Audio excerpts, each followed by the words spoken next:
Good morning, afternoon, whatever it is, on this lovely Monday, the 1st of August. And why do we love August?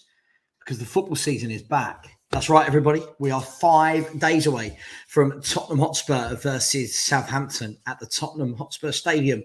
Nope, sod it. I can't call it that. At White Hart Lane. It will always be White Hart Lane to me. Any older fans, I'm sure you will agree. So today on my daily thoughts, what do I want to discuss? I want to discuss 3 things. First of all, Nikola Milenkovic of Fiorentina. We're going to talk about him. He is the latest, the 200th player we've been linked with this summer. We'll talk about him in a minute. We'll look forward to the game against Southampton on Saturday. First game of the season at home. What a wonderful way to start the season. We'll talk about that as well. And then we'll have a look at some of the outgoings. Why are we struggling to get players out? Who wants our players? Are we asking too much? So we'll have that chat. I'll also be doing a 4 p.m. Q&A session where I will put the link up and anybody who wants to come in and discuss anything can. However, to be able to be eligible for this, you will need to have a name, you will need your video camera on, and I will need to be able to see that you are behaving yourself.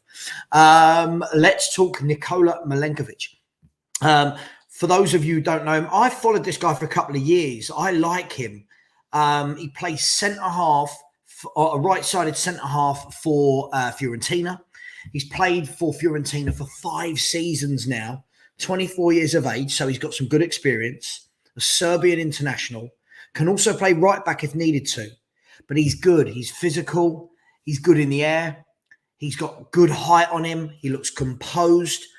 For me, this is the sort of signing that would be a no-brainer.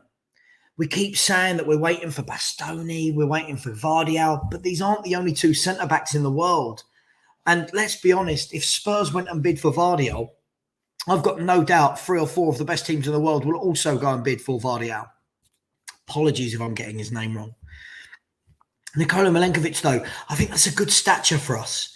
I think that that's a great deal. My understanding is that he's got 1 year left on his contract, so he won't cost the earth. This is the sort of deal I would like to see. Him, Romero, Longley. All of a sudden, I'm liking that. I'm liking that in terms of the physicality, the height. Longley, who's very good on the ball. You've got the mixture of all 3, as opposed to at the moment where I feel that we're missing that physicality. We're missing that kind of in the air, that aerial ability, that commanding centre-back. Romero, we know, is very strong. We know he likes to dive into tackles. Dyer, for me, is left wanting. I know lots of fans seem to really like Eric Dyer, but look, he's been here 8 years. Is it 7, 8 years? Not quite good enough for me. A good squad player, but should never be the fulcrum of a team that are looking to challenge and do things. So for me, got to be upgraded, got to get more players in and around him. Ben Davies, another one for me. He's okay. He did well towards the end of last season, but he's very limited. He's a stopper. But there's no pace there. He's not very good on the ball. He can't bring it out. So for me, good squad player again. But I think when you're looking at players like Nikola Milenkovic, that's the next level up for me. Same with an Undercar or an Hincapi. Players like that. There are lots of good centre-halves. So what do you guys and girls make of it? What do you think about these reports? That's all they are at the moment, right? Reports that we're in talks with Nikola Milenkovic's representatives. I just don't ever know what to believe anymore because according to so many Spurs accounts, Paratici's been in talks for Maddison, Zaniolo, this player, that player, every player over the window, and we don't sign many of them. So what do you make of it? For me, I would love to see it. I'm putting it out there right now. This is a signing that would excite me. This is a player I would love to see in the back 3 for Spurs for the next 5, 6 seasons. I know I get called negative, but this for me is a positive. This is a real positive. I want to move on now from the Davises, the Dyers, the Winks, the Skips, the Bergwines, the Moras, the Allis, the Lamellas, some of which are gone, some of which are still here. But I want to move on from them in the first 11. I want our first 11 to be much better. Leave your thoughts. What do you think about Milenkovic? Have you seen him play? Let's move on. I'm really excited. Saturday is going to be a great day. So much so that I'm not going to go out Friday night. I'm saving it for Saturday. Saturday is going to be a really good day. The first day of the Premier League season. It feels like it has been longer than a few months, doesn't it? It feels like it's gone on forever. But the football is finally back, and Tottenham Hotspur, I think, have a very good game to kick the season off. No disrespect to Southampton at all. I think Southampton are a nice, tidy little outfit. They live within their means. They've got some decent players. But realistically, if somebody had offered you at the beginning of the summer, Southampton at home, first game of the season, you'd bite their hand off, right? And you would say, that's got to be 3 points. I think we will win that comfortably. Ideally, I think you've got to be looking at a 3-0 win. I think it's the sort of game where I don't think Southampton sit in. I think that will play to our strengths. We have to do much better against them than we did at home last season. I think a bit of a shock where they beat us 3-2. We were very poor that day. So hopefully we can come out the traps this Saturday and go at them 100 miles per hour.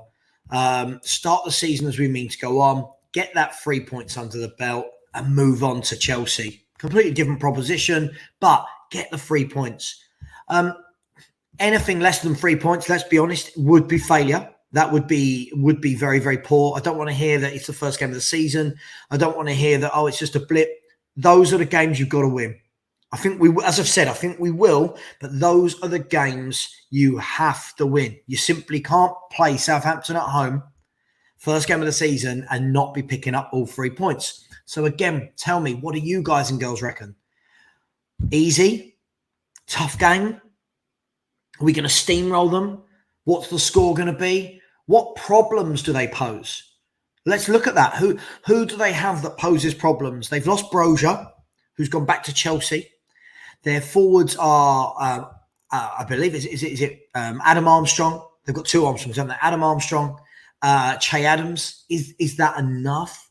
Are there enough goals there? I believe they just signed a young French lad. Don't hold me to that. Pretty sure he's French. Is he the answer? Ward-Prowse, will he undo us with a free kick? We don't know. But I think realistically, you've got to be looking at that. And that's got to be 3 points. I'll be bitterly disappointed at the end of that game if we do not win. I'll be saying the same thing between now and then. There'll be no flip-flopping from me. That game for me has got 3-0, 3-1 written all over it. And hopefully that puts some confidence, that breeds winning mentality into the team from the off. Last year we won and it gave us good confidence, but it was a different type of win, wasn't it? Man City at home. And it's always a tough game against Man City. But this game, I think, is a great opportunity for us to really set our stall early and go for a really positive season. So give me your thoughts. Score prediction. Can Southampton cause an upset? Would it be an upset? Who's going to score their goals? Who's going to score ours? I'm going to go with Harry Kane with 2, Heung-min Son with 1, because that's Tottenham Hotspur in a nutshell. Moving on, the last part I want to talk about is our outgoings. I'm expecting, I'm really hoping, I don't know anything, but I'm expecting that in this next month, with what is there 29, 30 days to go of the window, I'm expecting to see 4 or 5 players go out. We've had all summer. We, for whatever reason, have struggled to do it. It looks like a lot of the players, again, is going to be loan because people simply don't want to pay for our players, right? The likes of Ndombele, the likes of Lo Celso, the likes of Reguilon. I think Brian Hill will probably go back out on loan. I don't know that for definite. I've got nothing against Brian Hill. I just don't see at the moment where he fits in. I don't know his role within the team. How many minutes will he get? I don't know. I'm just asking you guys, what do you think? Brian Hill on loan? Should he stay with the squad? I've got nothing against him. What I've seen, there's no output from him. Young player for me. I'd get him out on loan, get him a year away, go and impress and then come back. But at some point, I just want to put, with all these players going on loan, they've got to go and impress, right? It can't be that you go out on loan, you're poor, and then you come back and we give you another chance. Parrott this year, got to go and impress in the Championship for Preston. Yeah, Lo Celso last year went out.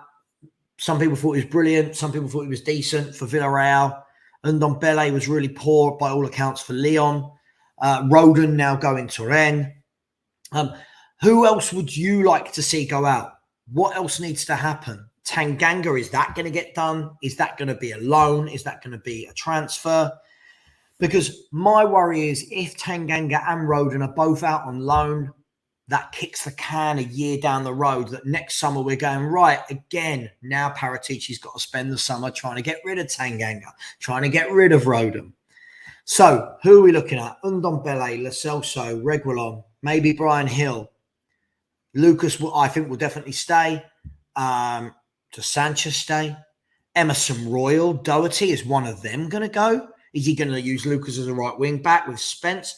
It's a lot of stuff going on. So hopefully we see a lot of outgoings this window and a few more incomings. I think it's really paramount. I just want to caveat a few of my opinions, because I think sometimes when I'm on a podcast, there's a lot of people in the comments that will just say what they think I've said rather than what I have. First and foremost, I have predicted Spurs to finish 4th. So anyone that turns around and says, oh, Savva doesn't think we'll get top 4, that's incorrect. I've not said that. I never predicted Richarlison to score 15 goals this Premier League goals. So that's a lie if anyone tells you Savva said that. Not true. Do I think we're going to challenge for a title? No, I don't. I think we're miles off it when I look at depth. Bring in 3 or 4 more players and I think we can get closer, but I still think you then need time to settle the players in. Liverpool and City are well-oiled machines. This is the difference. It's not just about getting in lots of players in one window and winning it. Liverpool and City are well-oiled, well-versed. 1 or 2 new players come in every window for them. It's never 5, 6, 7. It's never having to bed in multiple players. So for me, they're gone. Chelsea, as I've said before, I do think they'll finish 3rd. I think they've got the buying power in the next month to go out and blow us away. But I will caveat, as always, what I've said is if we're going to overtake anyone, that's going to be the team. So we'll revisit this a month today. We'll revisit this the 1st of September. It's now the 1st of August. We'll see where we're at. But as things stand, I still think Chelsea will finish above us. I think they've got a lot of depth in midfield. They've got a lot of attacking players. Do they have the quality of our 4 players? No. But they have a much better midfield. And at the moment with Reece James, Thiago Silva, Chilwell, Alonso, Azpilicueta, Thiago Silva, Koulibaly, they've got a much better defence as well. So for me, I do still think Chelsea will finish 3rd. But as I've said all summer, if Spurs would finish anywhere between 3rd and 5th, it would not surprise me. But I'm going slap bang in the middle at 4th. Let's hope Arsenal don't keep strengthening. Let's hope Man United don't keep strengthening, and West Ham, because I don't believe those teams are a million miles from us. So let's see how we get on. I will be live at 4 p.m. doing a Q&A session. Much love as always. I hope you're as excited about the season starting as I am. My fiance is definitely not excited. She is not looking forward to the amount of football that's going to be on the TV. Probably looking forward to me being out all day at Spurs. And as always, if anybody is about on Saturday at the ground, I will be at the number 8 pub beforehand. Come in, say hello, let's meet. You don't have to. You might think I'm an idiot. But if not, come meet me. Let's have a football chat. Always nicer to do it in person than it is from me in a screen and you in a comments box. So come in and see us. We'll be in the number 8 in the garden, weather permitting, before and after the game. If not, if you see me at the stadium, say hello. I always like to get to know Spurs family. And that's how a lot of my good friends now in life I've met through Tottenham. So much love. I will see you at 4 p.m. and leave your thoughts below. See you later. Bye-bye.